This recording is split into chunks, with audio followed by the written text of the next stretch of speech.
Hello students, welcome to my YouTube channel Chandra mathematics classes. इस वीडियो में मैं आप लोगों को MT2 लीनियर अलजेब्रा के अंतर्गत जून टर्म एंड एग्जामिनेशन 2021 में पूछे गए एक क्वेश्चन को सॉल्यूशन के साथ बताने जा रहा हूँ। क्वेश्चन है let P be the given matrix, determine P inverse using the Cayley Hamilton theorem, further use P inverse to express x1 x2 x3 in terms of -1 0 0 4 2 0 5 -3 8। तो स्टूडेंट्स यहाँ पर x1 x2 x3 कौन है यह clear नहीं किया गया है, ठीक है। तो मेरी समझ से हमें जो P इन्वर्स प्राप्त होगा उसमें पहला कॉलम जो होगा वह x1 होगा, दूसरा कॉलम जो होगा वो x2 होगा और तीसरा कॉलम जो होगा वह x3 होगा, ठीक है। उन्हें ही हमें इन तीनों के टर्म में एक्सप्रेस करना है, ठीक है। तो यहाँ पर P यह मैट्रिक्स दिया हुआ है। अब हम क्या करते हैं, कैरेक्टरिस्टिक पॉलिनोमियल निकाल लेते हैं इस मैट्रिक्स का, determinant of Ti minus P। तो हमें इस रूप में मैट्रिक्स प्राप्त होता है। अब इसका डिटरमिनेंट निकालते हैं तो हमें क्या मिलता है, T³ minus 9T square plus 6T plus 16। हम इसे FT मान लेते हैं, ठीक है। अब यहाँ पर हम देख रहे हैं कि कांस्टेंट टर्म जो है कैरेक्टरिस्टिक पॉलिनोमियल में वह 0 के इक्वल नहीं है, इसलिए P इनवर्स एग्जिस्ट करता है, ठीक है। अब यहाँ पर बाई केली हैमिल्टन थ्योरम क्या हो जाएगा, T की जगह हम मैट्रिक्स P को पुट करेंगे तो यह किसके इक्वल होगा, 0 मैट्रिक्स के इक्वल होगा। तो अब FP, तो यहाँ क्या हो जाएगा, P³ minus 9P square plus 6P plus 16I, ठीक है, इज इक्वल टू 0 मैट्रिक्स।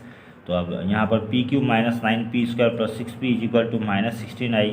अब P कॉमन निकाल लेते हैं तो यहाँ P square minus 9P plus 6I is equal to minus 16I। अब माइनस 16 को इधर ले आते हैं तो यहाँ हो जाएगा -1/16, ठीक है। P को इधर ले आएंगे नीचे में तो I बाई P यानी कि P इनवर्स I हो जाएगा, ठीक है। तो -1/16 P square minus 9P plus 6I is equal to P inverse I क्या हो जाएगा, P इनवर्स ही होगा, ठीक है। तो इस तरह से हमें P इनवर्स क्या मिलता है, -1/16 P square minus 9P plus 6I। तो अब हम यहाँ क्या करते हैं, हम P स्क्वायर 9P और 6I पहले क्लियर कर लेते हैं, उसके बाद उस मान को इसमें पुट करके हम P इनवर्स निकाल लेंगे, ठीक है। तो यहाँ पर हम सबसे पहले P स्क्वायर निकाल लेते हैं, ठीक है। यहाँ P square P into P multiply करने पर यह मैट्रिक्स प्राप्त होता है। फिर 9P निकाल लेते हैं, इस रूप में मैट्रिक्स प्राप्त होता है। फिर 6I निकाल लेते हैं, इस रूप में हमें प्राप्त होता है। अब हम P square minus 9P plus 6I निकाल लेते हैं तो हमें इस रूप में मैट्रिक्स प्राप्त होता है। अब हम P इनवर्स निकाल लेते हैं तो -1/16 P square minus 9P plus 6I, तो यहाँ -1/16 P square minus 9P plus 6I का जो वैल्यू प्राप्त हो उसे हम यहाँ लिख देंगे। अब हम यहाँ पर क्या करते हैं, प्रत्येक एलिमेंट को -16 से डिवाइड कर देते हैं, ठीक है। तो -16 से डिवाइड करते हैं तो हमें इस रूप में एलिमेंट सभी प्राप्त होते हैं और यह क्या हो गया, P इनवर्स हो गया, यह मैट्रिक्स P इनवर्स हो गया। अब इसी के कॉलम को हम x1 x2 x3 मान लेते हैं, ठीक है। तो यहाँ ये x1 हो गया, ये x2 हो गया और ये x3 हो गया, ठीक है। तो अब हम यहाँ पर मान लेते हैं let x1 is equal to a into -1 0 0 plus b into 4 2 0 plus c into 5 -3 8, जहाँ a b c real number है, ठीक है। तो इट इम्प्लाइज दैट x1 क्या -1 0 0। अब a को इन तीनों से मल्टीप्लाई करेंगे तो -a 0 0, b को इन तीनों से मल्टीप्लाई करेंगे तो 4b 2b 0, c को इन तीनों से मल्टीप्लाई करेंगे तो 5c -3c 8c, ठीक है। तो -1 0 0 इज इक्वल टू, अब इन तीनों को ऐड करेंगे -a plus 4b plus 5c, फिर comma 0 plus 2b minus 3c, ठीक है, फिर कॉमा 0 प्लस 0 प्लस 8c, ठीक है। अब यहाँ पर कंपेयर करते हैं तो -a plus 4b plus 5c is equal to -1, 2b minus 3c is equal to 0, 8c is equal to 0। तो पहले हम यहाँ c का वैल्यू निकाल लेते हैं, ठीक है। 8c इज इक्वल टू 0, तो ये क्या इम्प्लाइज करता है, c इज इक्वल टू 0। अब 2b minus 3c is equal to 0 में हम c की जगह 0 वैल्यू पुट कर देते हैं, ठीक है। तो b का भी वैल्यू क्या मिलता है, 0। अब हम यहाँ पर -a plus 4b plus 5c is equal to -1 में b और c का वैल्यू पुट करते हैं तो हमें -a इज इक्वल टू -1 यानी a इज इक्वल टू 1 मिलता है। तो इस तरह से पहला कॉलम जो है या x1 को हम इस रूप में एक्सप्रेस कर देंगे इन तीनों के टर्म में, इस तरह से 1 into -1 0 0 plus 0 into 4 2 0 plus 0 into 5 -3 8, ठीक है, क्योंकि a b c का वैल्यू हमें 1 0 0 प्राप्त हुआ है, ठीक है। इसके बाद अब दूसरे कॉलम को मान लेते हैं x2, ठीक है। लेट x2 इक्वल टू क्या 2 1/2 और 0 है, ठीक है।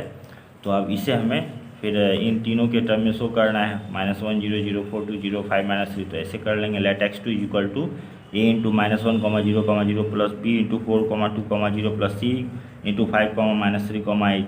तो अब x2 की जगह 2 1 2 0। अब a को इन तीनों से मल्टीप्लाई करेंगे, फिर b को इन तीनों से मल्टीप्लाई करेंगे, फिर c को इन तीनों से मल्टीप्लाई करेंगे और सब आपस में जोड़ेंगे तो हमें इसी रूप में प्राप्त होगा जैसे पहले प्राप्त हुआ। -a + 4b + 5c 2b - 3c 8c।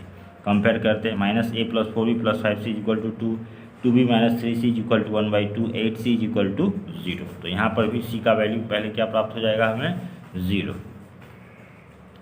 8c = 0, it implies that c = 0। 2b - 3c = 1/2, it implies that 2b - 3 × 0 = 1/2। तो 2b = 1/2 हो जाएगा, तो b = 1/4।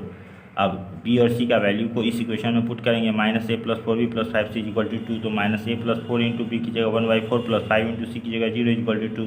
तो -a + 1 + 0 = 2, यानी a क्या हो जाएगा 2 - 1, यानी -a = 1, यानी a = -1। तो इस तरह से a b c का वैल्यू हमें क्लियर हो गया। तो अब हम x2 को इस रूप में लिख देंगे -1 × -1 0 0 प्लस 1/4 × 4 2 0 प्लस c का वैल्यू क्या है 0 × 5 - 3 8। ठीक है। अब लास्ट x3 को हम एक्सप्रेस करेंगे इन तीनों के टर्म्स में। तो let x3 equal to a into -1 0 0 plus b into 4 2 0 plus c into 5 - 3 8।